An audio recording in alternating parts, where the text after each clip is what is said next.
오늘 저희 함께 말씀 나누도록 하겠습니다. 요한복음 13장 21절에서부터 25절 말씀입니다. 저희가 좀 같이 한 목소리로 읽어보도록 하겠습니다. 함께 있습니다. 시작. 예수께서는 이렇게 말씀하시고 나서 심령으로 몹시 괴로워하며 말씀하셨습니다. 내가 진실로 진실로 너희에게 말한다. 너희 중 하나가 나를 배반할 것이다. 제자들은 자기들 중 누구를 말씀하시는지 몰라 당황해하며 서로 쳐다보았습니다. 제자들 중 하나인 예수께서 사랑하시는 제자가 예수께 기대어 앉아 있었습니다. 시몬 베드로가 그 제자에게 손짓하며 누구를 두고 하시는 말씀인지 여쭤보라고 했습니다. 그는 예수의 품에 기대어 물었습니다. 주여, 그가 누구입니까? 아멘. 저희가 12사도에 대한 이야기를 지금 이렇게 계속 나누고 있어요. 그러면서 오늘은 누구에 대한 이야기를 여러분하고 하려고 하냐면 사도 요한에 대한 이야기를 여러분에게 하려고 하는데, 그 제목을 제가 뭐로 지었냐면 예수님의 품에 안긴 사도다라고 그 사도 요한의 이름을 제가 지었습니다. 여러분, 이 요한, 사도 요한 그러면 여러분 안에 어떤 이미지가 떠오르세요? 이 성화나 이런 데 보면 사도 요한의 그림이 어떻게 돼 있냐 하면 굉장히 이렇게 좀 여자 같은 모습으로 사도 요한을 그리고 있어요. 특별히 뭐 최후의 만찬이나 이런 그림에 보면 마치 사도 요한, 예수님 품에 이렇게 안에 안겨 있는 그런 그 사도 요한을 좀 연약하고 얼굴 피부도 하얗고 머리도 이렇게 길고 그리고 또 조용하고 뭐 이런 그 이미지로 이제 성화 안에 그림을 그리고 있습니다. 그래서 우리도 이제 사도 요한에 대한 이미지가 그렇지 않습니까? 그리고 나이가 들어서는 막 머리가 하얘가지고 이 요한계시록을 하늘에서부터 받는 그런 정말 그 신실하고 또 인자한 그런 장로의 모습으로 저희가 갖고 있는 것이 바로 사도 요한이에요. 그러다 보니까 이 사도 요한에 대한 그런 별명이 저희가 흔히 많이 익숙한 별명이 뭡니까? 사랑의 사도다. 혹시 들어보셨습니까? 그렇게 이제 사도 요한을 많이 부르기도 합니다. 왜냐하면 사도 요한이 5개의 그 성경을 썼어요. 그 5개의 성경이 뭔지 아십니까? 요한자가 들어간 건 다겠죠? 요한복음, 또 요한 1, 요한 2서, 요한 3서, 그리고 요한 계시록, 무려 5개나 되는 성경을 썼는데 그 5개나 되는 성경 속에 굉장히 많이 사도 요한이 했던 이야기가 바로 사랑에 대한 이야기이기 때문에 그렇습니다. 사랑은 여기 있으니, 또는 너희가 서로 사랑하면 그때야 모든 사람이 너희가 하나님의 제자인 줄 알리라, 뭐 이런 그 사랑에 대한 굉장히 주옥 같은 말씀을 많이 쓴 사람이에요. 그래서 사도 요한의 이 서신서들과 그 복음서에 사랑이라는 단어가 모두 합하면 한 80번 등장을 합니다. 다른 어디에도 그렇게나 많이 등장하지 않는데 굉장히 많이 등장하고 있어요. 그런데 그러면 사도 요한이 정말 이런 그 사랑의 사도라고 할 만한 그런 성격인가? 저희가 이제 이전에 뭐 베드로도 살펴봤고 야고보도 살펴보고 이러면서 요한에 대한 이야기가 툭툭 성경에서 나오지 않았습니까? 그동안 공부를 하셨던 분들은, 말씀을 나눴던 분들은 제가 드린 그 핸드아웃에 퍼스널 인포메이션이 이제 요한에 대한 거를 아마 채우실 수 있을 것 같아요.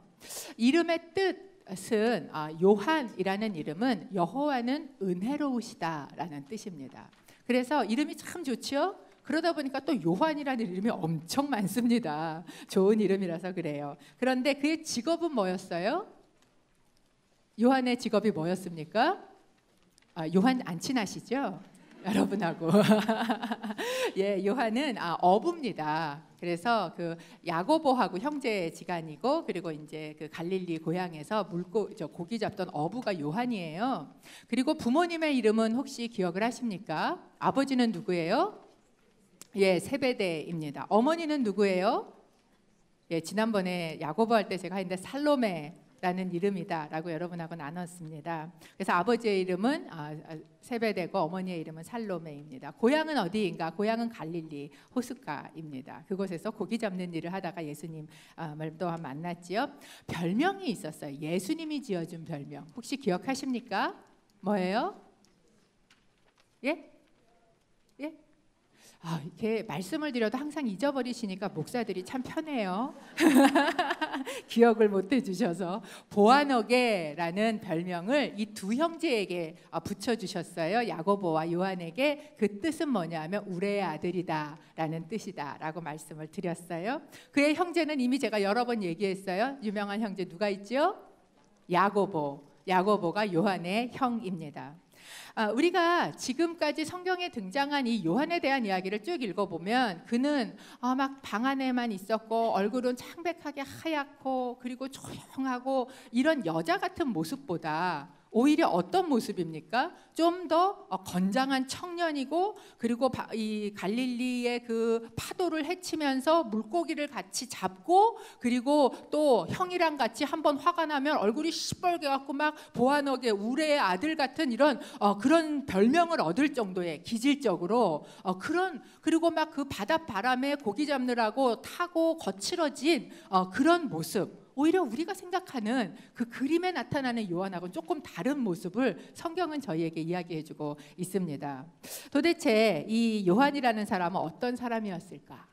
그리고 만약에 그 사람이 어떤 사람이었으며 나중에 사람들이 그렇게 사랑의 사도라고 이야기하는 그런 별명은 어떤 모습으로 변화됐고 또 어떻게 그렇게 변화될 수 있었을까 하는 것이 오늘 저희가 요한을 살펴보는 눈을 가지게 되는 키포인트입니다. 첫 번째, 이 사도 요한을 어떤 사람이라고 이야기할 수 있냐면 진리에 대한 열정이 강한 사람이다 라고 여러분에게 이야기할 수가 있어요.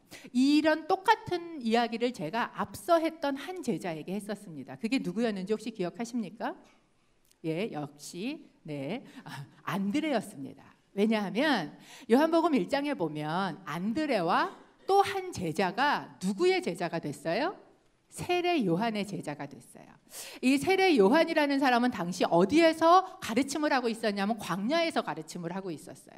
그리고 그 광야에서 뭘 먹고 있었어요? 메뚜기와 석청을 먹고 있었어요. 거기서 세례를 주면서 회개하라 천국이 가까웠다 막 이런 사역을 하고 있는데 그 세례 요한에게 가서 자기의 거를 내려놓고 가서 뭐가 돼 있었냐면 제자가 돼 있었던 사람이 야고보와 요한입니다.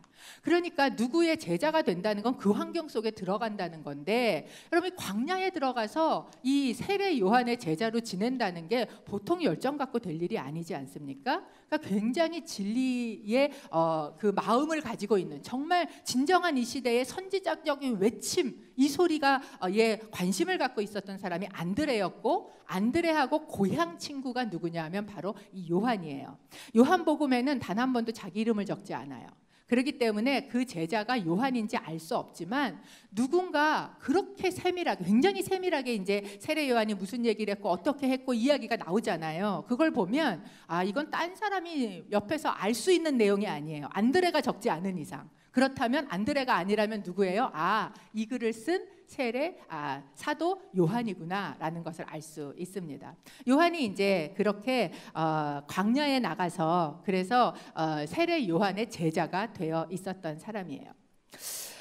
글이라는 걸 보면 글을 읽어보면 그 사람의 성격이 어떤지가 드러납니다. 사실 글은 그 사람의 생각을 표출하기 때문에 성격도 드러나거든요.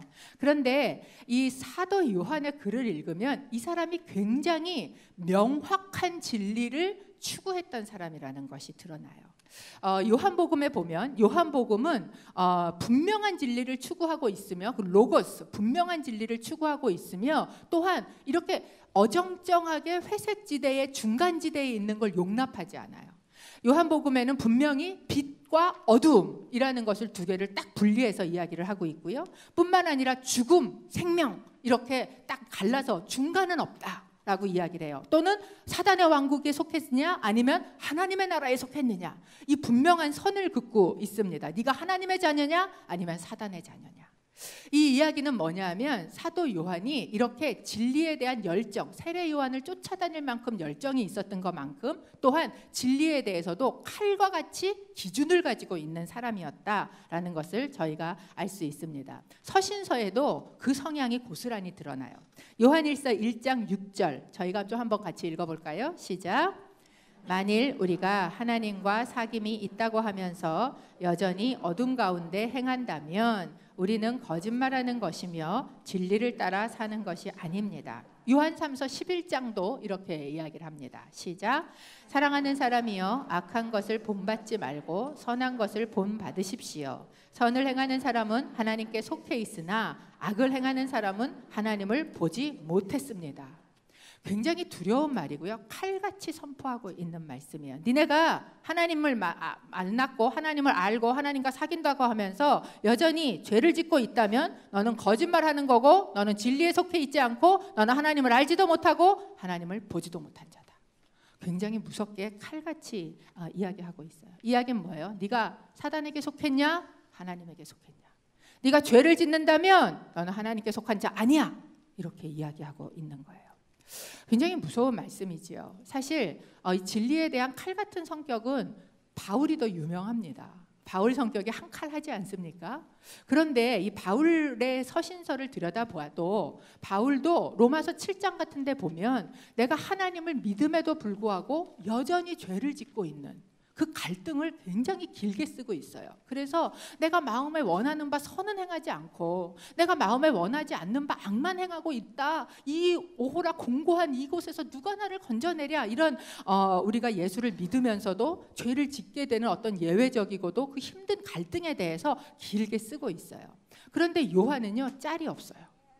아예 그런 거에 대해서 사실 그런 거에 대해서 조금 더 우리가 이렇게 하지만 사실 또 이런 우리의 죄성 때문에 이럴 수도 있고 쓸 수도 있는데도 불구하고 요한은 그렇게 하고 있지 않다라는 거예요. 그러면서 요한 1서 2장 4절에 이렇게 이야기합니다. 하나님을 안다고 말하면서 하나님의 계명을 지키지 않는 사람은 거짓말쟁이며 진리가 그 안에 있지 않습니다. 얼마나 단호하고 칼 같은 말씀입니까? 그만큼 이 사도 요한 안에는 진리에 대한 분명한 기준이 있고 그 기준을 분명하게 뭐 하는 사람이에요? 적용시키는 사람이라는 것을 알 수 있습니다. 그런 만큼 이 사도 요한이 진리라는 단어도 굉장히 많이 사용을 했어요. 복음서에만 25번을 사용하고요. 서신서, 굉장히 짧은 서신서 안에만 20번을 무려 사용하고 있습니다. 내용이 분량이 길지 않은 데에 비해서 많이 사용하지요.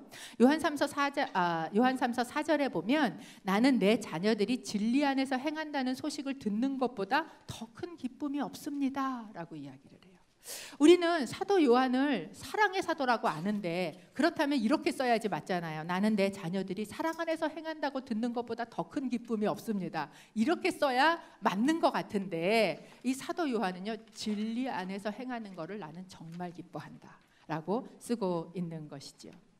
이런 것을 볼 때 사도 요한은 이 진리 그리고 이 진리에 대한 정확한 기준, 중간에 어정쩡하게 회색지대 모호하게 있는 거를 칼같이 잘라서 너 어디야? 라고 분명하게 이야기하는 진리에 대한 불같은 열정이 있는 사람이구나 라는 것을 알 수 있습니다.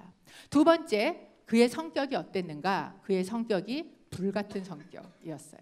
아까 말씀드린 것처럼 별명을 예수님이 지어주셨는데 뭐라고 지어주셨냐면 우레의 아들 보아너게라고 지어주셨어요. 야고보랑 같이 지어졌죠. 그러니까 기질적으로 사도 요한은 형 야고보하고 기질이 비슷한 기질인 거예요. 누가복음 9장 54절에 보면 저희가 야고보 할 때 함께 나눴지만 제자인 야고보와 요한이 이것을 보고 주여 우리가 하늘에서 불을 불러 이 사람들을 멸망시켜 달라고 할까요? 라고 물었습니다. 라고 기록하고 있습니다. 이게 뭐냐면 사마리아 사람들이 예수 그리스도를 영접하지 않아요. 받아들이지 않아요. 진리를 받아들이지 않아요. 그러니까 어떻게 해요? 하나님, 주님, 그러면 불을 내려서 이 사람들 다 태워 죽일까요? 이렇게 이야기하는 일을 지금 요한이 야고보와 같이 하고 있었다라는 거예요. 이 사람은 진리에 대한 열정이 있었고요. 거기에다가 불같은 성격이 있었고요. 거기에다가 칼 같은 분별력이 있었어요. 이런 사람 옆에 있으면 나만 아는 사람이 없습니다. 진리를 열정적으로 믿는데 칼 같은 분별력을 들이대면서 거기다 성격도 불같아. 그러니까 제가 보면 사도 요한이 성경을 읽어보면 말이 많았던 사람은 아닌 것 같아요. 야고보에 비해서나 다른 베드로에 비해서 말이 많지는 않아요. 근데 여러분 그런 사람 아세요? 말이 많지는 않은데 성격은 불같아서 한번 말을 안 하는데 화나면 우욱 하고 이제 이렇게 막 나오는 그런 성격의 사람이 요한이 아니었을까? 이런 것을 이렇게 해보면 사도 요한이 사랑의 사도라는 게 어울리세요? 사실 그렇게 어울리지 않는다라는 느낌이 저희에게 듭니다. 거기에다가 사도 요한에게 나타나는 한 가지 사건이 있는데 그것을 통해서 이 사람이 어떤 사람인 걸 보여주냐면 상당히 편협한 엘리트주의를 가진 사람이었다라는 것을 저희에게 보여줍니다. 아까 그 사마리아 사람들에게 불을 내려서 다 태워 죽일까요? 라고 얘기했던 그 얘기 바로 직전에 있었던 사건이에요. 그게 누가복음 9장에도 등장하고 마가복음 9장에도 똑같은 사건이 등장을 합니다. 근데 마가복음 9장으로 저희가 한번 읽어보지요. 마가복음 9장 38절입니다. 좀 함께 읽어보겠습니다. 시작.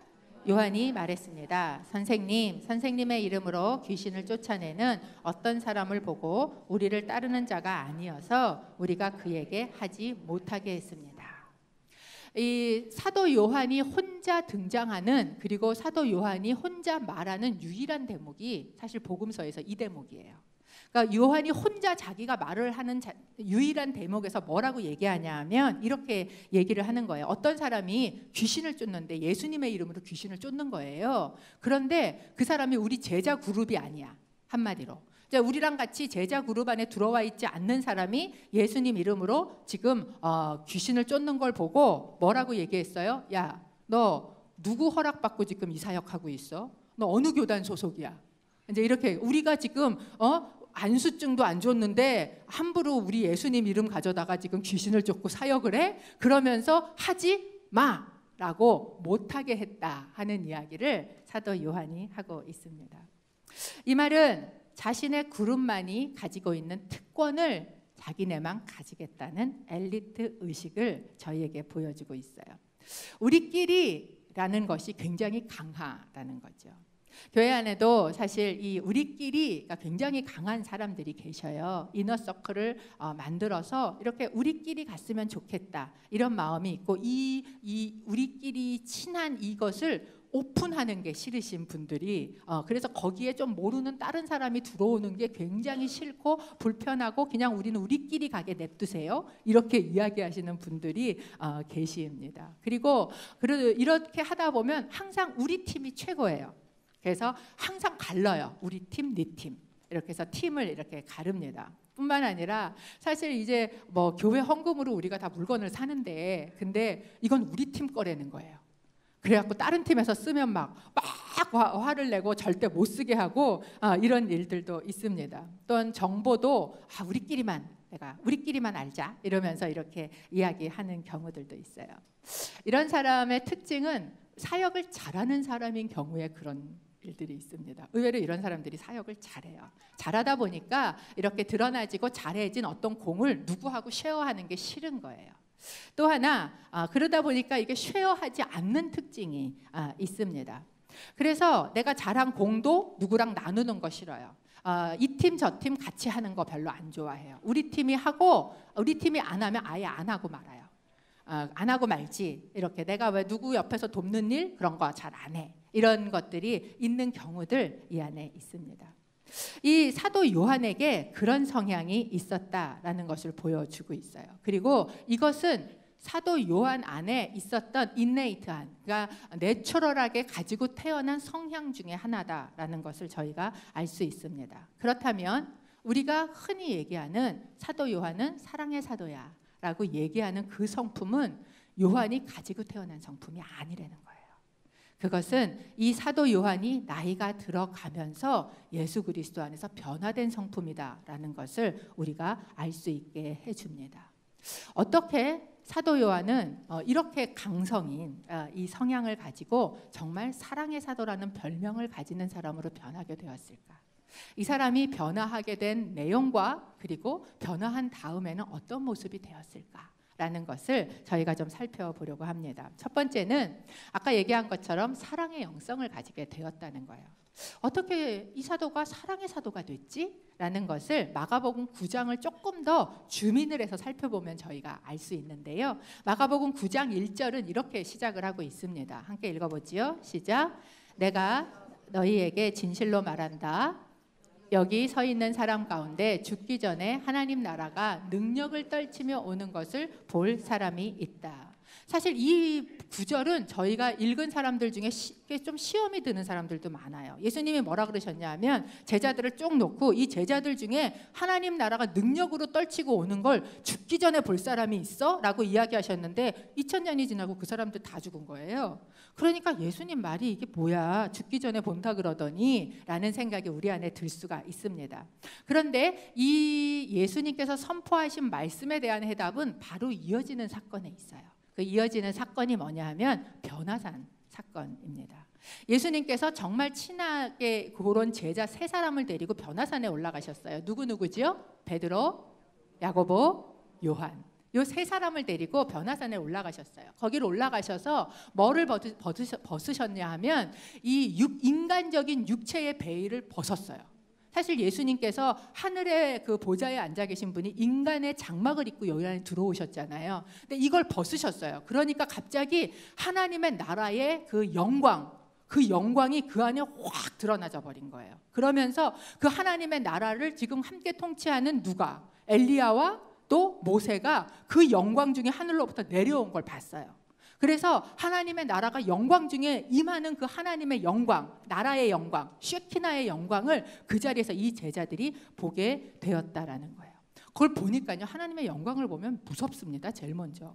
그러니까 너무 무서워서 제자들이 아무 말도 못하고 있었는데 이제 그 중에 또 이 자동 반사적으로 입이 열리는 사람 있잖아요. 누구예요? 베드로. 자율신경이에요. 베드로는 입이. 그래갖고 이제 막 자기가 무슨 말을 하는지도 모르고 말을 해요. 그게 뭐였어요? 주님, 초막셋을 짓고 하나는 엘리야를 위해서, 하나는 모세를 위해서, 하나는 주님을 위해서 내가 초막셋을 짓고 여기 있는 게 좋습니다 라고 이야기를 했어요. 왜 그렇게 이야기를 했냐 하면 이 영광이, 하나님의 나라의 영광이 굉장히 큰데 자기가 보니까 하나님의 나라의 일을 의논하고, 지금 하나님 예수님께서 그 보좌를 다스리시는 그 마치 어전회의를 하듯이 이 하늘의 회의를 그 안에서 나누고 계신 거예요. 아마 구원의 사건을 이야기하셨을 거예요. 모세와 엘리야와 예수님이 그 이야기를 하고 있는 걸 보니까, 이야, 이게 우리가 지금 앞으로 맞이하게 될 하나님의 나라의 영광된 그 회의가 지금 여기서 시작이 돼. 이곳이 이제 베이스 캠프가 되는구나. 이렇게 생각을 한 거예요. 그리고 이곳에다가 초막을 지어야 되겠다라는 생각이 베드로 안에 들었다라는 것입니다.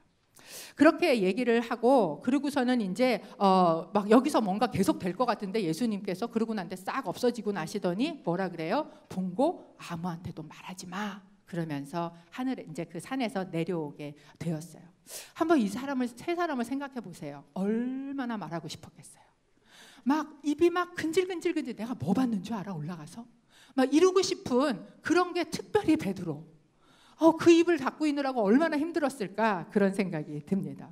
그리고 이제 내려와서 막 너무 어마어마한 걸 보고 나니까 막 이 사람들이 이제, 그러니까 셋이서만 뭐가 눈빛이 오가. 그렇죠? 뭐 셋이만 알잖아요, 비밀을. 다른 제자들은 몰라요. 밑에 있는 제자들은. 셋이만 눈빛이 그거 이러면서 그러니까 이제 옆에 있는 제자들이 볼 때 그게 뭐야 쟤네 막 이럴 거 아니야. 뭐 봤어? 그러니까 말 못해. 막 그러니까 밑에 있었던 제자들은 또 이 세 명의 제자를 보면서 되게 치사하다. 뭐라고 지네가 뭐 되게 잘못한 것처럼 말을 안 하네. 거기에다 이 변화산 밑에 있었던 제자들한테 어떤 사건이 있었냐면 귀신 들린 아이를 데리고 왔어요. 그래서 귀신 들린 아이를 내쫓으려고 축사를 열심히 했는데 귀신이 안 나가. 그러니까 이제 율법학자들이나 막 와갖고 이 제자들을 막 이렇게 닦아 세우면서 이 궁지에 몰아붙였어요. 그래서 그 어려움을 겪을 때 예수님이 오셔서 쫓아주셨거든요. 그러니까 이제 귀신을 쫓지 못했는데 이 변화산에 올라갔다 내려온 제자들은 지네끼리만 뭔가 이렇게 아는 것 같으니까 그 안에서도 지네만 높아? 뭐 안 그래도 왜 이 조금 뭔가 자존심이 상했던 이런 그 이너서클의 그런 문제가 그 안에 있었어요. 또한 하늘의 영광을 보고 내려온 이 세 사람인 경우에는 어땠을까? 우리 셋이 이걸 봤으니까 우리 셋이 똑같이 같이 정말 이것을 같이 공유하고 가자, 이런 마음이 들었을까? 그렇지 않으면 이 셋 중에는 누가 크지? 이 생각이 들었을까 하는 거예요. 굉장히 어떤 큰 영적 체험을 하고 나잖아요. 그러면 사람들이 어떤 생각이 드냐 하면, 그 영적 체험을 아는 사람과 모르는 사람으로 사람이 나뉘어요. 방언을 처음 봤잖아요. 그럼 보는 사람마다 저 사람 방언하나? 저 김 집사는 방언을 아나? 뭐 이제 그리고 괜히 가서 남의 방언하는 거 이렇게 들어보고 그러면서 이게 영적, 만약에 내가 어떤 환상을 보잖아요. 그러면 우리 순모님은 환상을 봤을까? 이러니까 내가 어떤 영적 체험을 하고 나면, 그러면 이 영적 체험을 한 내가 다른 사람보다는 굉장히 높은 사람이 된 것 같고, 뭔가 비밀을 알고, 그리고 그래서 그것을 뭐 하고 싶으냐면 말하고 싶은 거예요. 뭐 하기 위해서? 자랑하기 위해서. 그거를 꼭 정말 그 사람에게 필요해서가 아니라 내가 이런 것도 체험했다라는 거를 말하고, 그리고 가고 싶은, 내가 더 괜찮다 비교해서 그런 마음이 드는 거예요. 그런 마음을 이 세 사람이 지금 다 공유하고 있다는 이야기예요. 비밀의 것을 보고 영광을 아는 이 세 사람이에요. 그러면 이 세 사람 중에서도 무슨 생각이 드냐 하면, 그러면 우리 셋 중에는 그 보좌 예수님의 그 예수님과 엘리야와 모세가 있는 거기에 우리는 어디쯤 있게 되지? 이런 생각이 있을 거. 세 사람 중에서도 비교가 일어난다는 거예요. 그리고 베드로는 얘기했다가 괜히 예수님한테 야단 맞았으니까 걔는 아니고, 그리고 야고보하고 요한하고 둘이 우리 둘 중에는 누가 좀 어디에 이렇게 되지? 라는 그런 생각이 암암리에 들어왔을 수 있어요.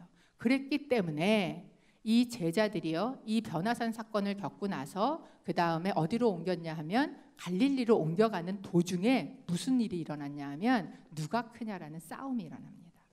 여기에 보면 논쟁이 일어났다라고 이야기를 해요.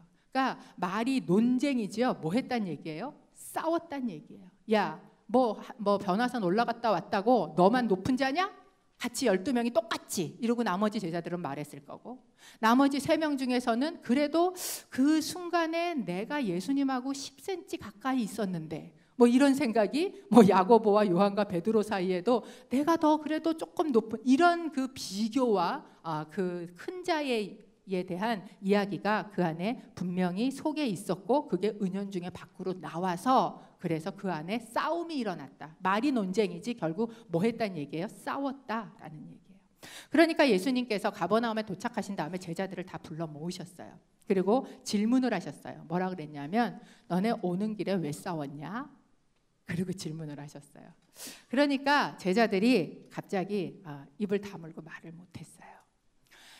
하나님께서 우리에게 어떤 것을 질문하실 때 몰라서 질문하시지 않거든요. 예수님이 왜 싸웠는지 몰라서 질문하신 거 아니에요. 정보를 얻기 위해 질문하시는 게 아니라 고백을 받기 위해서 질문하세요.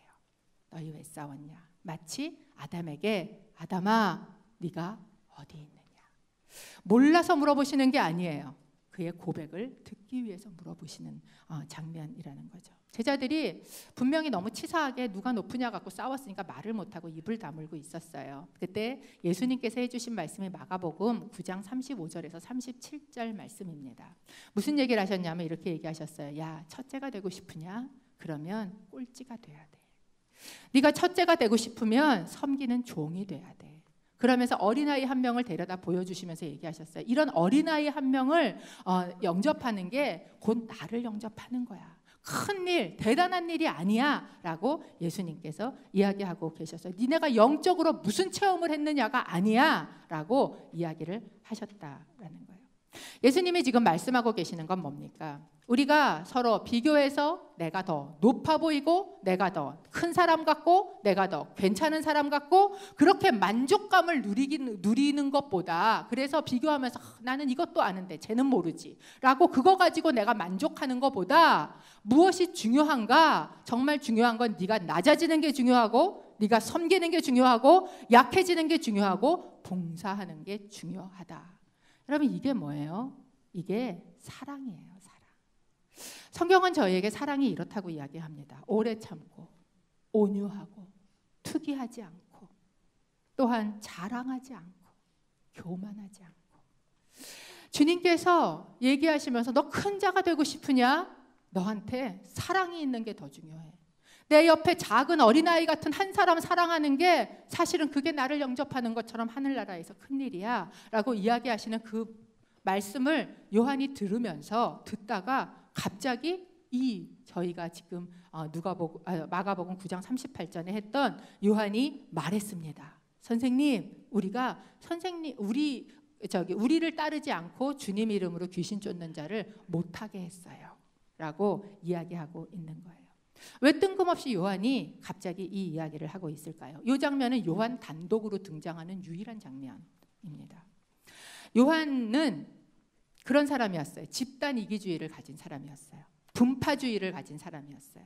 이너서클을 만들고 소수가 특권층을 가지고 이 특권 다른 사람이랑 누리는 거 싫어라고 생각했던 엘리트주의를 가진 사람이었어요. 그의 태도에는 관용이 없었어요. 누구를 포함하는 게 없었어요. 칼같이 잘라내는, 그래도 하지 마라고 이야기하는 게 익숙한 사람이었어요. 그런데 예수님이 그 말씀하시는 걸 들으니까 내 속에서 찔리는 거예요.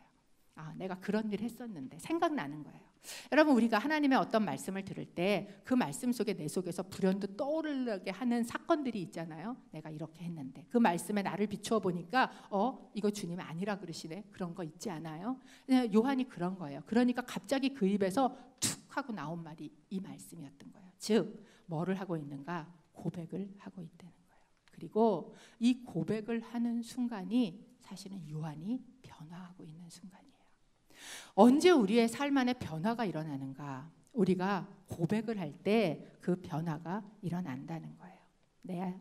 나의 치사한 거, 또는 나의 편협한 거, 나의 무정한 거, 또 그런 자신의 모습을 내가 그대로 고백하기 시작을 할 때, 그때 주님께서는 우리의 편협함을 넓히시고 그리고 우리를 바꾸기 시작을 하셔요. 예수님께서 마가복음 9장 40절에 요한의 이야기를 들으시고 이렇게 대답을 하셨어요. 함께 읽어볼까요? 시작. 누구든지 우리를 반대하지 않으면 우리 편이다. 이 요한이 생각하는 우리는 딱 그 그룹이에요.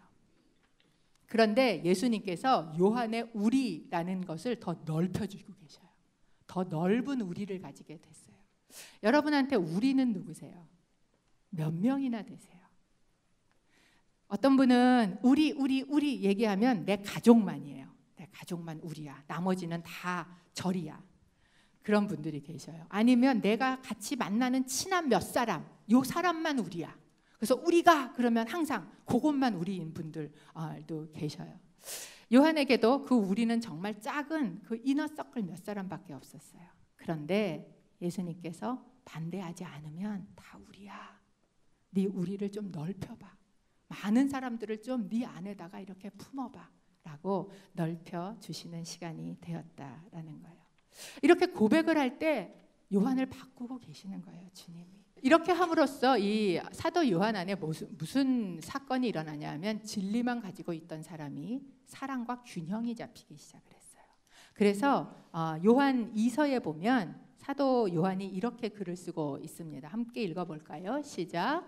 장로인 나는 택하심을 받은 여인과 그 자녀들에게 편지를 씁니다. 나는 진리 안에서 여러분을 사랑합니다. 나뿐 아니라 진리를 아는 사람들 모두가 여러분을 사랑합니다. 나는 여러분을 사랑하는데 어디 안에서? 진리 안에서. 이 사도 요한이 가지고 있었던 진리를 버리고 사랑으로 간 게 아니에요.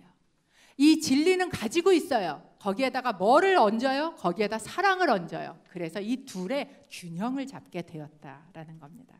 요한일서 1장 3절에도 이렇게 이야기를 해요. 하나님 아버지와 아버지의 아들 예수 그리스도의 은혜와 긍휼과 평강이 진리와 사랑 안에서 우리와 함께 있기를 빕니다.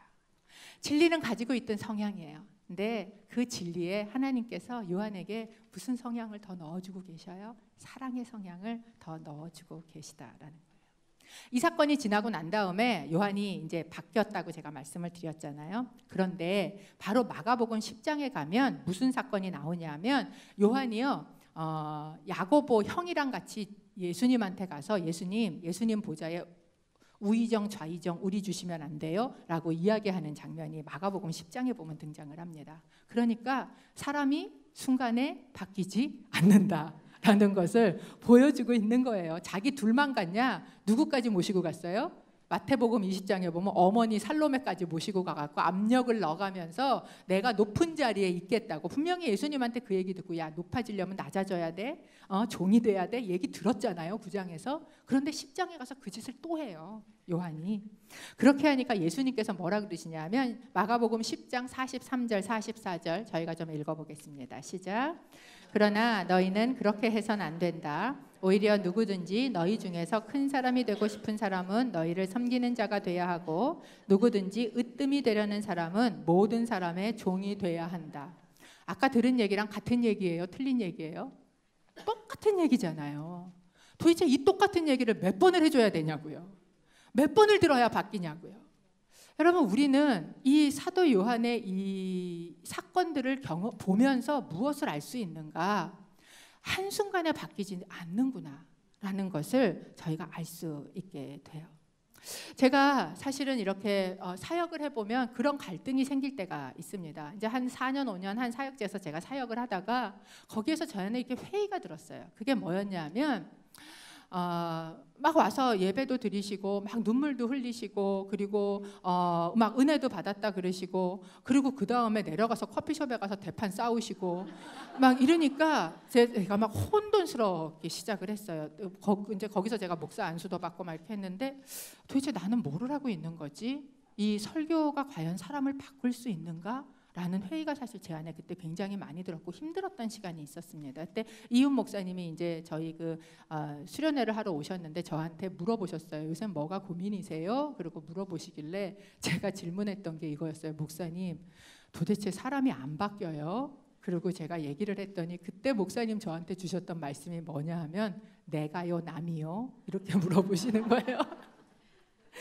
그리고 그걸 듣고 가만 생각하니까 목사님 둘 다요. 진짜 잘 안 바뀌어요. 여러분 스스로는 그러실 때 없으셔요. 참 내가 이 똑같은 얘기 또 듣고 몇 번을 들어도 왜 이렇게 나는 안 바뀌는지. 또 누군가를 향해서도 그 사람을 놓고 그렇게 바뀌기를 기도하고 그렇게 중보하고 눈물을 흘렸는데 그 사람은 똑같은 짓을 또 반복하고 마치 사도 요한이 이러고 있는 것처럼 그러고 있는지. 그런데 그것 때문에 제가 고민을 하고 그것 때문에 기도를 하고 그렇다면 이 유슬리스한 사역을 내가 왜 하고 있어요? 설교를 갖고 사람이 바뀌지 않는다면 그렇다면 내가 이걸 왜 하고 있어야 하는가라는 생각이 제 속에 들었을 때 그리고 그걸 가지고 제가 하나님 앞에 스트러글을 할 때 주셨던 대답은 뭐였냐 하면 변화하고 있다예요. 우리는 변화라는 걸 한순간에 딱 일어나는 어떤 그런 모습으로 생각해요. 원더우먼이 뺑뺑 돌고 나면 옷이 바뀌어 있는 것처럼 어느 순간에 바뀌기를 원해요. 그런데 우리의 변화는 어떻게 일어나는가? 변화하는 과정 가운데 있는 거예요. 그런데 그 변화하는 과정 가운데 뭐가 필요해요? 이 주님의 음성을 또 듣는 게 필요한 거예요. 똑같은 말씀 또 하시잖아요, 주님께서. 이게 뭐를 배우는 거예요? 오래 참음을 배우는 거예요. 오래 참음을. 내가 변화해 가는 데에도 주님의 오래 참음이 있었어요. 그렇다면 내가 누군가의 변화를 기다리는 데에도 뭐가 있어요? 오래 참음이 있는 거예요. 여러분, 나를 향해서도 빨리 변하지 않는 것 같을 때 나를 좀 참아주세요. 나는 뭐 하고 있어요? 변하고 있어요. 한번 자기에게 너 변하고 있어. 너 변하고 있어. 우린 변하고 있는 거예요. 지어져 가고 있는 거예요. 그 가운데 주님의 말씀을 똑같은 거지만 또 듣고 그 자리 가운데 있어야 하는 거예요. 그것을 어떻게 할 수 있는가? 주님 품 안에 안겨 있는 거예요. 저는 그게 예배의 자리라고 믿습니다. 말씀 안에 거하는 거라고 믿어요. 이 설교나 이 모든 제 사역이 내 말이면 아무 능력이 없죠. 근데 이게 만약에 하나님 말씀이고 이걸 통해서 하나님 품 안에 여러분이 거하신다면 저는 여러분이 변화하는 과정 가운데 있다고 믿습니다. 성령님께서 일하고 계시기 때문에 그래요. 요한복음에 보면 요한이요, 사도 요한이 한 번도 자기 이름을 기록하지 않았다 그랬죠. 그리고 자기 이름을 대신해서 기록한 곳이 있어요. 뭐라고 기록을 하고 있냐면 요한복음 13장 23절, 또 20장 2절, 21장 7절, 21장 20절. 제가 드린 핸드아웃에 다 적혀 있어요. 가서 한번 찾아보시면 되고요. 13장 23절 한번 대표로 저희가 읽어보도록 하겠습니다. 함께 읽습니다. 시작. 제자들 중 하나인 예수께서 사랑하시는 제자가 예수 곁에 기대어 앉아 있었습니다. 제자들 중에 하나인 예수께서 사랑하시는 제자, 예수님을 사랑하는 제자가 아니에요. 그러면 여러분 한번 생각해 보세요. 요한이 쓰면 내가 예수님 사랑하는 건 내가 아니까 예수님을 사랑하는 제자 이렇게 쓰는 게 오케이예요. 그런데 예수님께서 사랑하시는 제자, 자기가 예수님 속을 다 어떻게 안다고, 예수님께서 사랑하시는 제자라는 것을 이렇게 과감하게, 진짜 담대하고도 과감하게 쓰고 있지 않습니까? 무려 4번이나 요한복음에는 그렇게 기록을 하고 있습니다. 사실 사도 요한은요, 예수님께서 모든 제자를 다 사랑하는지 알고 있었어요. 요한복음 13장 1절에 이 말을 기록하기 전 1절에 이렇게 얘기를 합니다. 유월절 전에 예수께서는 이 세상을 떠나 아버지께로 가실 때가 됐다는 것을 알고 계셨습니다. 예수께서는 세상에 있는 자기의 사람들을 사랑하시되 끝까지 사랑하셨습니다. 요한은 알아요. 예수님께서 모든 사람을 정말 사랑하시고 끝까지 사랑하신다는 거 압니다. 그럼에도 불구하고 예수께서 사랑하시는 제자라고 자기의 이름을 썼다는 이야기는 뭐를 보여주고 있어요? 이거는요, 주님이 나를 사랑하신다는 거에 대한 특별한 감각이 있었던 거예요. 그냥 모든 사람, 그렇지, 하나님 다 사랑하지, 이렇게 생각하는 사람이 있고요.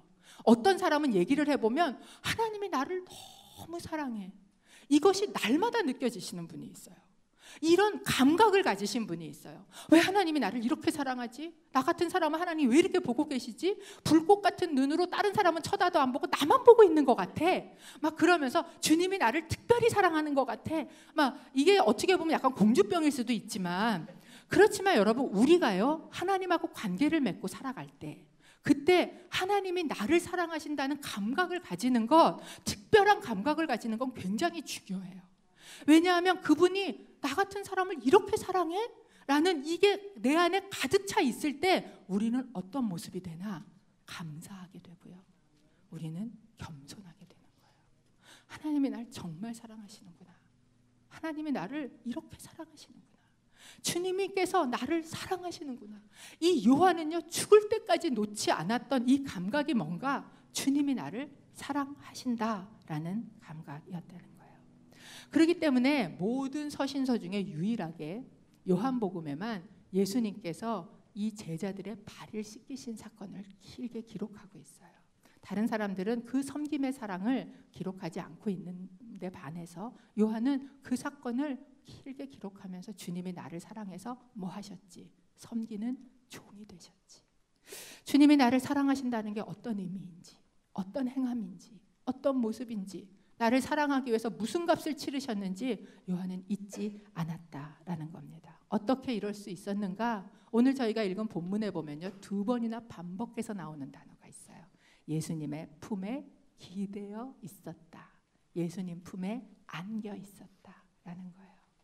여러분, 얼마나 자주 주님 품에 안겨 계십니까? 얼마나 그분 품에 안겨서 주님이 나를 정말 사랑하시지, 나같이 성질도 급하고 또 불같고, 그리고 진리라는 잣대를 가지고 다른 사람에게 들이대고, 그래서 다른 사람한테 상처도 주고 너 하지 마라고 하고, 그렇게 편협하고 좁았던 나 같은 사람을 주님께서 이렇게 오래 참고 사랑하시지 라는 것을 여러분 얼마나 느끼고 계시는가 하는 것이에요. 이렇게 할 때 사도 요한이 어떤 사람이 되었는가? 예수님의 고난에 동참하는 사람이 됐어요. 요한계시록 1장 9절 좀 함께 읽어보겠습니다. 시작. 여러분의 형제며 예수 안에서 환난과 나라와 인내를 함께 나누는 사람인 나 요한은 하나님의 말씀과 예수의 증언 때문에 patmos섬에 있었습니다. 여러분, 이 사도 요한이 자기를 누구라고 적고 있는지 보이십니까? 여러분의 형제며. 예전에는 비교해서 내가 더 높은 사람이고, 그리고 그런 자리에 있어야 된다고 생각하고 누가 크냐를 가지고 싸웠고, 큰 자가 되기 위해서 예수님 앞에 나가서 요구했던 사람이에요. 그런데 사도도 아니고요, 형제라고 적고 있어요. 그러면서 뭐라고 얘기하는가? 예수 안에서 환난과 나라와 인내를 함께 나누고 있다, 거기에 동참하고 있다라고 저희에게 이야기해 줍니다. 아마 이 사도 요한이 이전에 그렸던 그림은 어떤 그림인가? 그건 영광이었을 거예요. 그래서 마가복음 9장에 예수님의 이름 너는 쓰지 마, 우리만 쓸 거야 라고 이야기할 땐 예수님의 이름 가지고 멋지게 사역해서 귀신 척척 쫓는 이런 영광을 자기가 그 머리에 그렸을 것이고, 사마리아 사람들에게 불을 하늘에서 내려가지고 막 다 태워서 죽이는 그런 기적의 영광도 내가 누리고 싶었고, 그리고 변화산에서 본 것처럼 그 높은 자리에 영광스럽게 빛나는 자리에 자기도 오른쪽 왼쪽에 가서 앉아 있고 싶은 그런 영광을 요한은 머리에 그림을 그리고 있었어요. 그런데 예수님께서 야, 네가 나한테 그거 구하냐? 그런데 네가 마실 잔이 뭔지 모르는구나. 너 그거 마실 수 있어? 그럴 때 야고보랑 두 형제가 큰 소리로 대답했어요. Yes, sir. 할 수 있습니다. 라고 둘이 대답을 했어요. 그렇게 대답을 하고 야고보는 12 제자 중에 첫 번째 순교자가 됐습니다. 여러분, 야고보가 죽었을 때 한번 생각해 보세요. 다른 제자들도 물론 충격이 컸을 거예요. 3년을 같이 먹고 자고 살았어요. 누구보다도 정말 그 속이 다, 사람이요 주일날 이렇게 목요 여성 예배 때 얼굴 보는 거랑 같이 사는 건 다른 문제예요. 그 사람 밑바닥이 다 드러납니다. 서로 형제같이 알아요. 그런 사람이 죽었어요. 그런데 요한은 다른 형제들보다 더 아파요. 더 상실이 커요. 왜냐하면 친형제니까 그렇습니다. 제가 제 동생이 죽으면서 느낀 게 그거예요. 부모님은요, 그래도 언젠가 나보다 먼저 갈 거라는 마음에 한자락의 생각이 있었던 것 같아요. 그런데 형제가 먼저 가니까 그건 다른 문제더라고요. 걔는 먼저 갈 거라는 생각을 해본 적이 없는 거예요. 지금 요한은 형제를 잃었어요. 그리고 난 이후에 계속해서 12사도들이 한 명씩 죽어나갑니다. 네로 황제의 박해 때 또는 도미티아누스 황제의 박해 때 이 12 제자들이 하나씩 다 죽어나가요. 그리고 결국은 사도 요한 혼자만 끝까지 남아 있습니다. 왜? 주님께서 저가 살아남아 있을지라도 너는 무슨 상관이냐, 너는 나를 따르라 베드로한테 말씀하셨던 것처럼 사도 요한은 그 자기의 친했던 사람들이 순교를 당하는 동안 끝까지 살아남지요. 결국은 도미티아누스 황제 때 큰 박해 때에 반모섬으로 귀향을 가게 됩니다. 전승에 의하면 끓는 기름가마에다가 집어넣었었는데도 살아남았다라는 그런 전승이 있어요. 실제인지는 잘 알 수는 없습니다.